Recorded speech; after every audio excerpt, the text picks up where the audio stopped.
Hey there, pen people.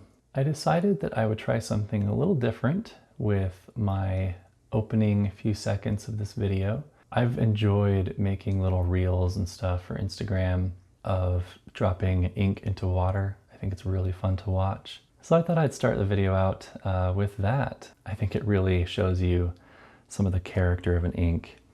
And the ink we're going to be talking about today is Diamine Pumpkin. This is a really fun, vibrant orange that I have come to really like. It really is kind of a pumpkin-y color. It's, you know, you could draw jack-o'-lanterns with this thing and it would just be the perfect color for that. So the pen I use is my Mythic Pens Aeschylus. It has a steel Jowo nib, fine nib. But I have Newler's Black in here now because I'm super behind on my videos, and so I have a backlog of these sheets that I've written down. Anyway, let's talk about a cool little quote here.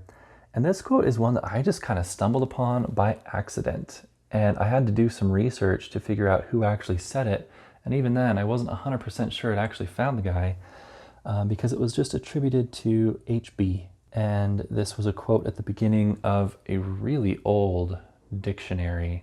I think it might have been like a German-English dictionary or something like that. Anyway, it was just, I just happened to open this book. I think it was sitting on like my in-laws' table or something, and it was a cool find. So it says, "A good dictionary is a mine of wealth and a garden of delight. He that uses it rightly will derive profit and great comfort therefrom." So it might be kind of funny for me to read a quote to you about the virtues of a dictionary, but have you ever just like flipped through a dictionary? It's kind of fun. I was working on a poem a while ago and I needed some really big words for it, and I was at my grandparents' house and my grandpa happened to have this big honking thing sitting there, and so I just started flipping through it and I was finding some cool stuff, and he was like generous enough to just give me his dictionary because I was using it. But now I have this cool old dictionary. Anyway, they really are fun. You can find some cool words that can make you laugh, they can make you think, and yeah, it's just really fun. So anywho, let's look at some comparisons here. So we've got Diamine Pumpkin there at the top, and you can see of the bunch, it is the brightest. It just really pops. Then we've got KWZ Grapefruit, which is also very vibrant, but much darker and redder.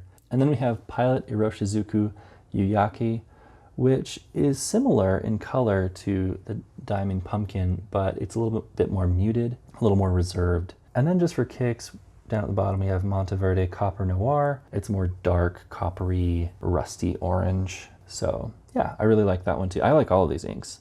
Let's look at some pros and cons. Wetness and dry time, water resistance, all that stuff. So the pros, it's fairly wet, very controlled, nothing crazy. It's just kind of a good, well-behaved writer. The color, like I've said, is very rich, it's very fun, and it's a well-behaved ink. And I found that most Diamine inks are well-behaved. I've maybe had one or two that haven't been great, but for the most part, I feel like Diamine is really consistent with their ink behavior. So I really like that. Is it water resistant? No. If you get it wet, the color will pretty much disappear, but there will be a more dark component to the ink that will be left behind just enough for you to make out what you had written. Dry time, it was completely dry by 20 seconds. I'm not really a good judge of what's a good dry time, but I can say this ink hasn't given me any issues with that. And then the cons, I honestly can't think of any. It's a really fun ink. If you like orange, you should probably consider getting this ink. It's pretty cool. So I think that's it. I'll talk to you later. Bye.